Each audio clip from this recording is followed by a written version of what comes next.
Hello, welcome to another edition of movies. What's up with them?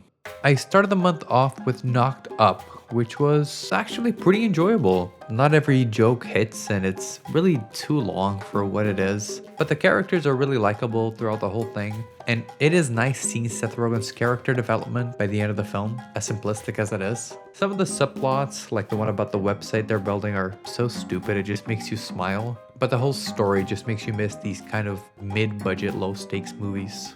I followed that up with this year's finest, War of the Worlds, and I don't even know what I can add anymore to this movie's discussion. It's truly as bad as everyone says, but at the same time, so goddamn enjoyable. Ridiculous scene after ridiculous scene, some horrible editing, but some reactions from Ice Cube we won't forget anytime soon. Then I watched Alien Covenant. I've been trying to give these fairly badly reviewed Alien movies a chance because some critics I really respect stand by them, but this wasn't it for me. The movie's just a mess. It doesn't know what it wants to be, so it tries to be everything at once, shape-shifting from action to suspense to horror, and doing none of it particularly well. Michael Fassbender steals the show, but there's only so much you can do with a script like this. After that, I watched Weapons twice, and man, this was a good time. Zach Cregger doesn't quite reach the heights of Barbarian for me. I thought that movie was extremely tight and nearly perfectly crafted, but Weapons was definitely worth a watch. It's nice having yet another extremely talented / director that focuses on horror. I feel like we're really going through a horror renaissance at the moment, and I'm all here for it. The thing about Weapons though is that it just wasn't as well edited as Barbarian. I feel like it flowed so well for the first 2 acts, but once they show Alex's point of view, it really loses a lot of its momentum and grinds the whole movie to a halt. Sure, it ties everything together with a neat bow, but I think the movie would have benefited from having some mystery. Making everything clear as day throws all sense of mystique and intrigue out of the window, and left me a little dissatisfied if I'm being honest.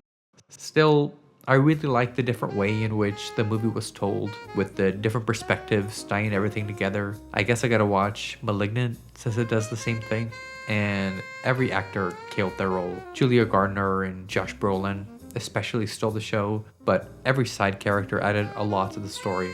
And overall, I really enjoyed this one. Then I watched Eddington, Ari Aster's new movie. It's definitely one I'm excited to watch again since it's pretty dense with a lot going on, but I thought it was great. It was very different from what I thought it was going to be, much more subdued in a way, which rubbed some people I was watching it with the wrong way. Because of his previous film, my girlfriend specifically wanted things to be more supernatural instead of grounded and unfortunately realistic. I didn't mind it. I thought it was a nice change of pace and that it was actually great for a director of this caliber to tackle the huge, somewhat current topic, this pandemic and the right wing, left wing of it all. Unfortunately, it wasn't the home run I was hoping it to be either. I'm not sure if that's because of the somewhat abrupt ending or slower pace, or because of the depictions of certain things that were hard to watch, but that's okay. A movie doesn't need to be a 5 out of 5 to still be great.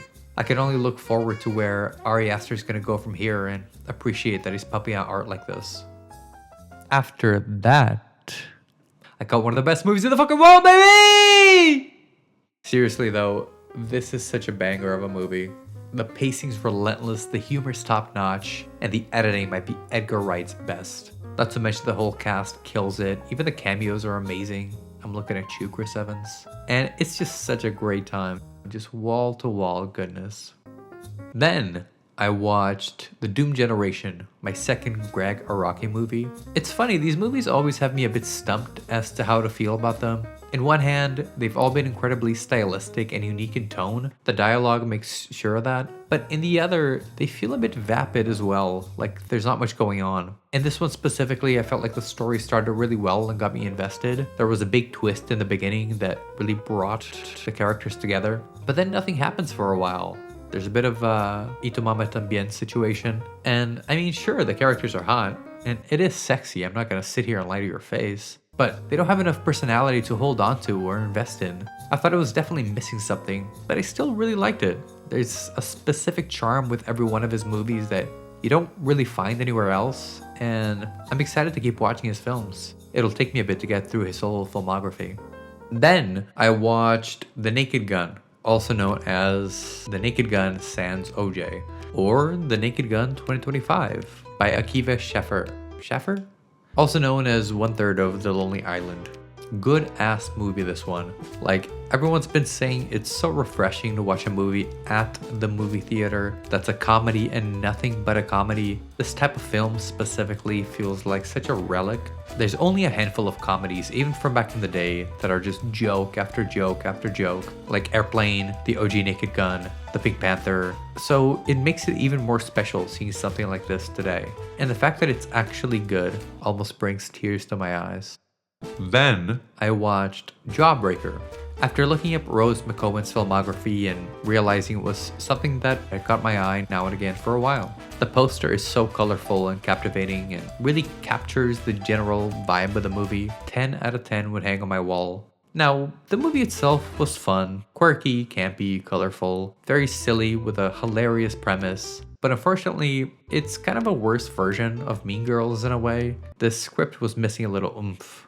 After that, I caught Splitsville by Michelangelo. If you don't know, the director of this movie released his debut during the pandemic called The Climb, and it's fucking good. I'd highly recommend it. And this one piqued my interest not only because it was the same director, but the same lead actors as well. The humor was very similar to the debut, and there was a lot of heart and emotional messiness as well. For this, it was clear that the director was given a bigger budget to play around with, which he used for bigger locations and more actors. Dakota Johnson is one of the main leads in this, and I thought she did a great job for once. She really embodied this nonchalant character. There's a great bit in this about a woman's ex hanging out with 5 or 6 of her ex-boyfriends, and it really reminded me of the book Temporary, which I'd also highly recommend. But I did find it to be a slight step down from the first movie. The ending really bothered me. I thought it didn't make much sense given the characters' motivations. But besides that, it was a really good time. Very fun, silly, good humor, and a lot of heart for sure. Then I watched Stans. It was garbage. Then I watched Erin Brockovich by Steven Soderbergh, which was phenomenal. This movie hit me like a ton of bricks.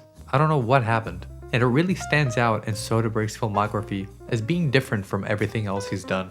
To be fair, he's such a versatile director that you could say that about a few of his movies. However, he killed it with this one. Ocean's 11's a hell of a good time, but I'm not sure it could go toe-to-toe with this. Erin Brockovich has definitely become my favorite film of his. If you're unaware, the movie follows the titular character, Erin, as a divorced single mother of 3 who kind of weasels her way into a law firm and randomly stumbles into a massive pollution case that she ends up spearheading along with the most charismatic lawyer in the world. Albert Finney plays this lawyer, and he brings so much to the movie. He really made me smile every time he was on screen. But I digress. The movie then focuses on the victims of this pollution case and them building up a case against a real-life massive gas company. By the end of the movie, I was tearing up. It really pulls on your heartstrings, and it does so extremely effectively. At times, it did feel a bit by the numbers. The score itself is nothing to brag about, but man, does it all work. Everything comes together, and the story of Erin trying her best to take care of these people and to bring justice to such an unfair case by uncovering documents and getting to the bottom of what's going on somehow makes for such a compelling film. I would watch this as soon as possible if I were you. Then I watched another banger, Brian De Palma's neo-noir classic called Blowout with John Travolta. This was extremely close to being a 9 for me, but it didn't quite get there. I felt that the second act kind of faltered a bit and started to feel slightly repetitive, but damn, the filmmaking in this is downright masterful. De Palma has such a way of using the camera that's so captivating, making something as simple as recording sounds outside so suspenseful to the point where you're on the edge of your seat. The cinematography really is second to none here. He uses a bunch of split diopter shots that look incredible, and some scenes that just have you in awe, like the end with the fireworks in the background. There's another scene where John Travolta's character is looking at his tapes, and the camera keeps on going round and around the room